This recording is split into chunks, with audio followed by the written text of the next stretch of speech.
Hey friends! I did something brave. I entered an art contest. However, the deadline was November 15th and it was already October the 1st.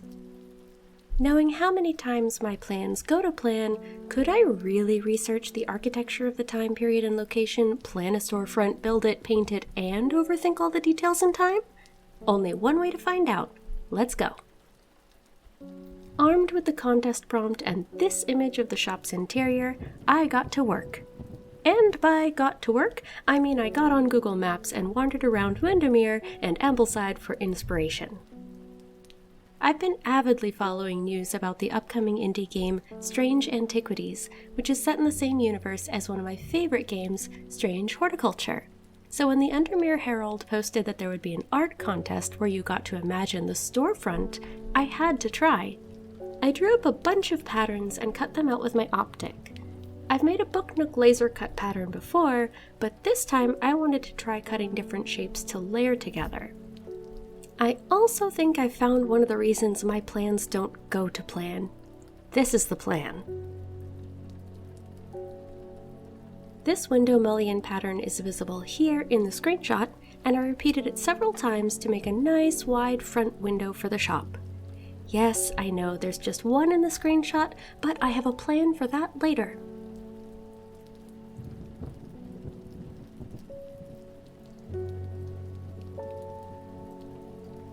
Even though everything is wood glued in place, I wanted a little extra stability, so I hit the interior corners with some hot glue. Yes, you're seeing correctly, there's no plug! It's not the hottest glue gun in the world, but it's more than enough for my needs, and not having a cord is so nice when there's not a lot of room and the cord keeps knocking things over. Speaking of space, I got a new craft table! Look at this space. It's all the way back there, just drying, minding its own business, and I still have room up here to actually work, and there's room over there. There's so much room. Oh my gosh, this is the best. Can you tell that I'm excited? Keen-eyed viewers might also notice that this isn't just a store front, like the prompt said. It's also a store side, and arguably a store top. But hey, who would I be if I didn't scope creep on my own projects? Now that most of the walls are together, it's time to start planning the roof. I went down such a rabbit hole with the roof. At first, I was looking up roofing techniques of the Victorian era, specifically in Cumbria, and then I realized if the game takes place in that time period, and the shopkeeper isn't young, the building is probably older. So then I looked up Georgian techniques. Among them was the mansard roof, which seemed like a good fit here. The first fit was not a good fit. I made some adjustments and got something serviceable, but the clock was ticking and it was almost halfway through October.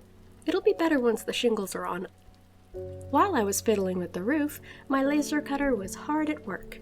Remember when I said I had a plan for this window? I'm taking a bit of an artistic liberty and putting this on the second floor. I know this might be a door, but since there aren't any hinges and it doesn't move when people come into the shop in the game, I feel like I can take that liberty and move it up one floor. I like the idea of people coming to the counter on the second floor for this super secret items area. Of course, we can't have a roof and ledges without having corbels, so it's corbelling time.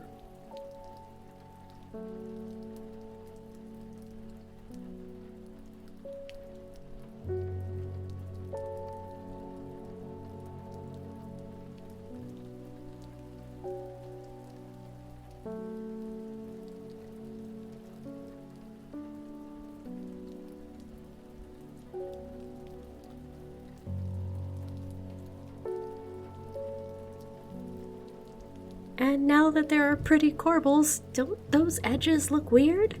Time to fix those with some trim.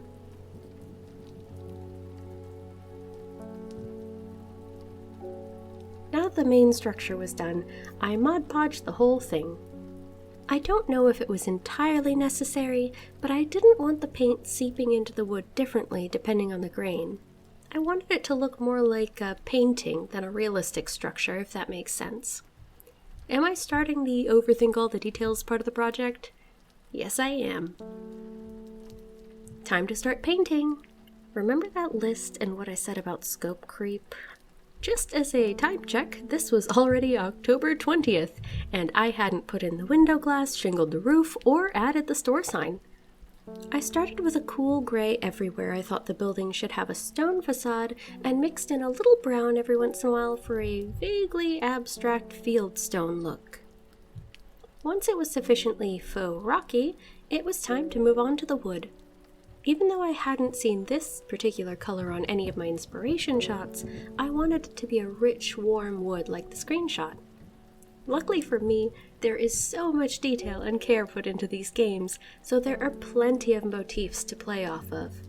I grabbed this gold detailing and decorated the corbels and wood paneling.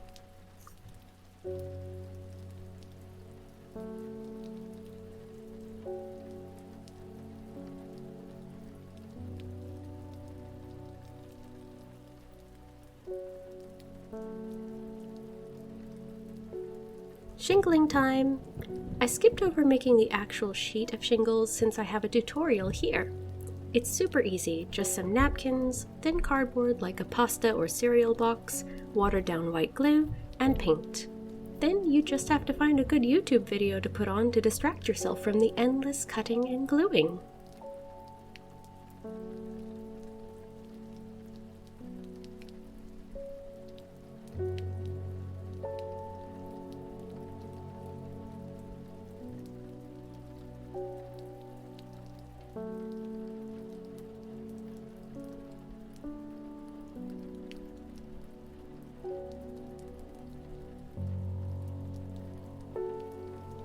With the painting done, I can glue in the window panes. I knew if I did the window panes before the paint, it would be a pain, and I definitely would have painted the panes. I had a bit of frosted acrylic left over for some test projects, so I used those. Why on earth would a store have frosted windows? So the maker doesn't feel obligated to actually build out the entire interior too. That's why.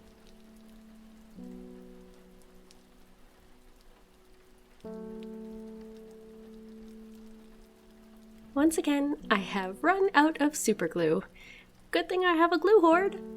If you want to help me keep it topped up, there's a link in the description and gratitude in my heart.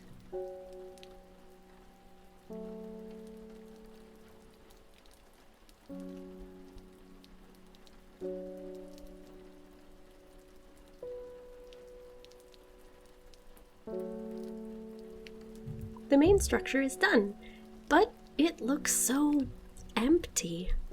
Let's just add a little more to the project, even if it's already November 3rd. Yes, very smart. The queen of no planning strikes again. Even if you're not going to see the shelves clearly through the windows, I still wanted to try my best to paint a rendition of the shelves from the screenshot. When I get an idea in my head, I'm rarely deterred by little things like, I don't know how to do that, or I haven't done something like this before. Worst case scenario, they'll come out so badly that I'll be ashamed for the game developers to see it, and I'll just not add it to the project and pretend it never happened, and you won't see any final shots of the shelves. It was a good chance to use this watercolor I got on a trip though. I've never used a metallic watercolor before, so it'll be interesting to see how it works. It's definitely lovely and surprisingly opaque.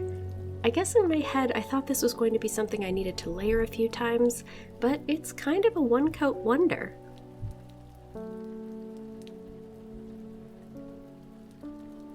Lots of tiny things later, I had most of the artifacts painted.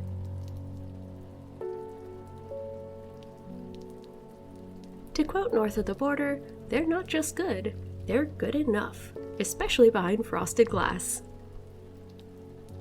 Signage. I don't think this can qualify as a storefront for the contest if you can't even tell that it's a store, let alone this specific store. I was so proud of myself for actually doing tests on the colors and seeing how they look with gold lettering, and then it still didn't work out. The gold was really only visible from specific angles, and I had to scrap it and look for new colors. And now it's November the 6th. Now, I thought that I was done with the overthinking the details and adding even more things to the projects, but nope, not done yet. Even if we did something about the side windows, the front still looks pretty bland, and I didn't get to use that pretty blue-green. I drew up some designs for lanterns and landed on a long rectangle. Since my superglue tends to make the acrylic foggy in a bad way, I broke out the UV resin and used it to stick the panels together.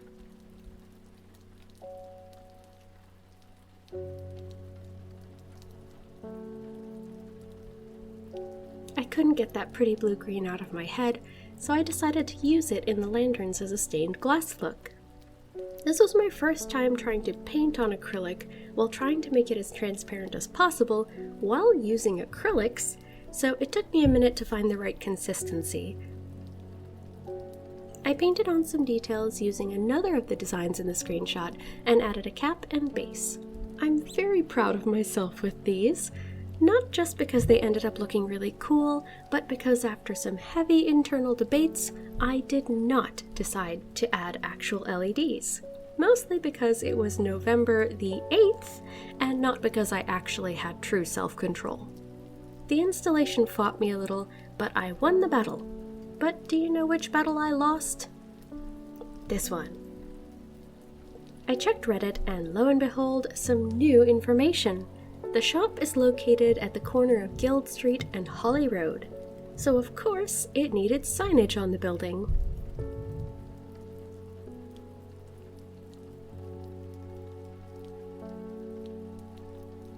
Okay, last details, I promise.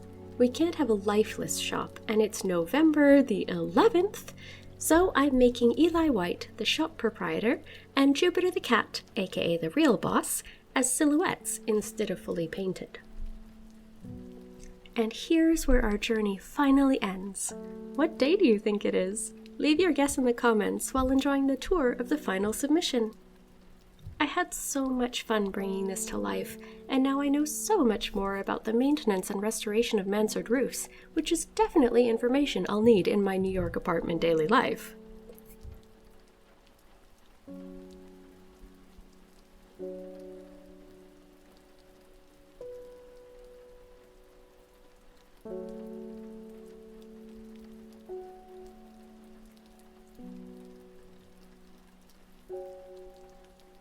If you enjoyed this video, you might want to check out the strange horticulture builds I've done before over here. See you in the next one!